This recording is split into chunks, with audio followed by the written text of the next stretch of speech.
Hi everybody, welcome back to my channel. My name is Chanchal and today I'm going to be sharing about a book with you all that I read this week. It's called Doer by Rekha Nair. I read this on Kindle. If you can see the cover clearly, yes. So this is the cover of the book. I really like the font also. It gives ethnic Indian feels. And the cover it shows goddess Shakti with her trishul, but also with her eyes closed. So it gives a sense of power with serenity.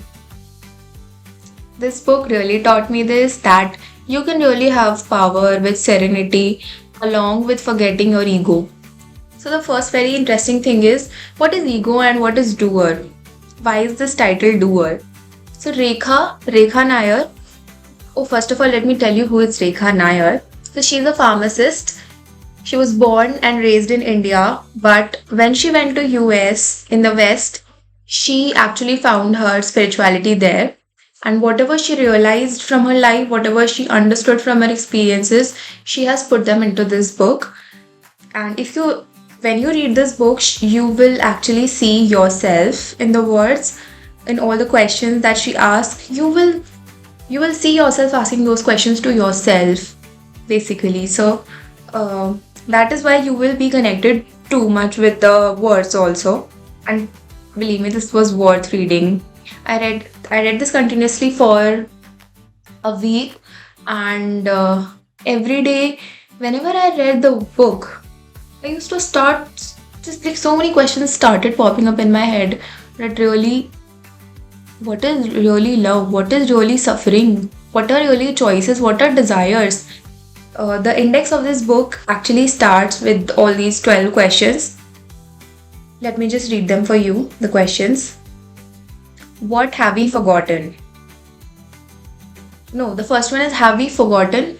Second is what have we forgotten? Third is what is love? Fourth, what is the nature of the soul? Fifth, God is what? Sixth, why is freedom important? Seventh, what is the relevance of cyclic events and things that exist in pairs? And eighth, what is the toughest thing to overcome? Ninth, what is the choice? Does it exist? 10th, what does connecting mean? 11th, what do you value the most? 12th, you rather experience and know, or do you want to know and then experience? Also, why? So these are all the questions that you are actually going to ask yourself, and the questions of which Rekha has provided answers also from her experiences.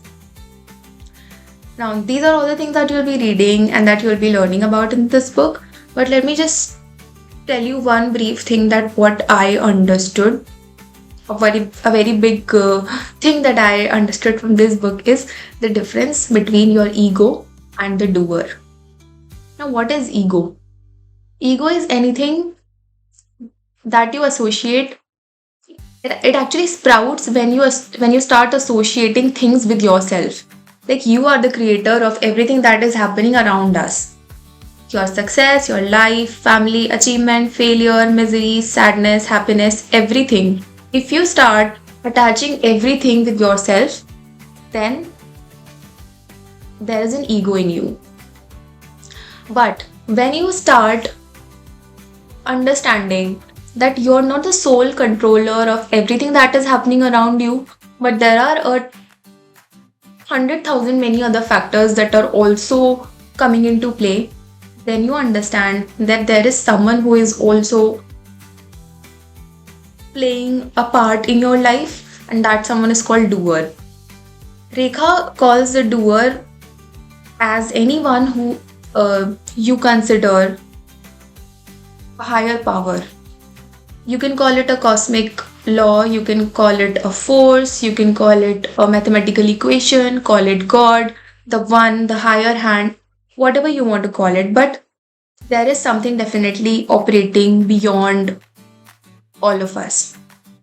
So she has called him the doer. You might have seen that there are some celebrities, actors, or artists, they do not associate themselves with their art or their creations. Uh, whenever they get interviewed, people ask them, like people ask them, what is the reason, how come have you achieved all this? Their answer is, it's nothing that I have done, इसमें मैंने कुछ नहीं किया है, it's all ऊपर वाले का धरा धरा है, and it's all the blessings of the one, it's all God's grace. So they give such answers because they are now devoid of their ego. They understand that there is someone somewhere who is really playing a part in your life. So your life is not just governed by you, it won't be just governed by your decisions, but those decisions will come into your life to teach you something. The desires, the decisions, the choices that we make, all those things are gonna take you to somewhere, to a destination that is ultimately meant for you, that you will reach no matter what you decide, because everything is like, you can call it destined. But yeah, when we think that, yeah, I can change my life doing good things, of course you can. Of course you should. You will take the best decision that you can in your life because you want to be happy. Like imagine if we all had a choice, what choice would we make? Of course, the right one. Nobody wants to make a wrong choice. Nobody wants to be unhappy in their life. So if you are the only controller of your life, you would have made all the right choices and you would have never in your life felt unhappy or felt depressed at any point in your life if you are the only controller. So, but it doesn't happen that way. We get happy, we get unhappy, we have to face suffering also. Why is all this happening? Because everyone has to go through these phases to reach an ultimate destination, which and to achieve that ultimate purpose that has been designed for all of us. All the people, all the places we go, all the people we meet, whatever we do, everything has a purpose, and that we do not understand the meaning of that purpose in the moment, but we understand it years later, months later, when we realize, oh, this was meant to happen so that I could be here. So these connections are bound to happen, and I really recommend you all to read this book if you want to know about all these things, the spirituality, self-realizations, awareness, self-awareness, and if you are slightly inclined to this genre of reading, then I definitely recommend you this book. And there is one particular page that I highlighted. I really liked it. I would like to read it, so you all can also get a gist of what the page has to say. This is from the book only. Instead of feeling a sense of loss, you see what you have gained from the experience. This translates to loss of loved ones, loss of success, loss of any kind of desires, a job you once wanted, anything. Life teaches you through your unfulfilled desires because that's the most efficient way to get your attention.